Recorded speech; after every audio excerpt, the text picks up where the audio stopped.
राम राम. राम राम. आपलं नाव? बालाजी माणिक नरगाळे. आज तारीख आहे 22 मे 2026. हो. बरोबर.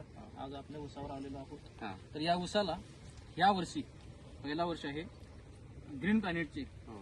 खतं तुम्ही वापर केलेले आहे पूर्ण सुरुवातीपासून. याला रासायनिक खत नाहीये. नाही, बिलकुल नाही. तर प्रत्येक वर्षी तुम्ही रासायनिक खतावर उत्पादन घेताय हो, आणि बरेच वर्षापासून घेताय. बरेच वर्ष. तर तुमचे या खताच्या बद्दल काय अनुभव आहे? या वर्षी मी रासायनिक खत 1 किलो सुद्धा टाकला नाही नाही. आणि तुमची जैविक खतावरच आहे. बरं. आणि ते बी 2 डोस झालेत आतापर्यंत डोस झालेले. फक्त. हा. तरी ह्या लेवल मध्ये ऊस आहे. बर. हा. आणि एवढं टेम्परेचर असून सुद्धा हा. ती फवारणी आपण केलेली आहे. हा. कुठलंच पान म्हणजे असं सूक फवारणी मारणार काय? नाही किंवा काय ग्रो नाही. आणि नायट्रोकिंगची हा, याची आणि ट्रेस आउटची. Trace out. हा.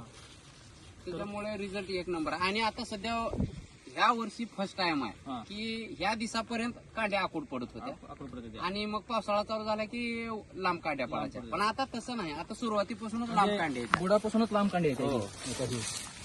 लांब कांडे येते बुडापासून. बरोबर आहे. हे बुडापासून लांब कांडे हे म्हणताय तुम्ही, म्हणजे तुमचा अनुभव आहे. हा.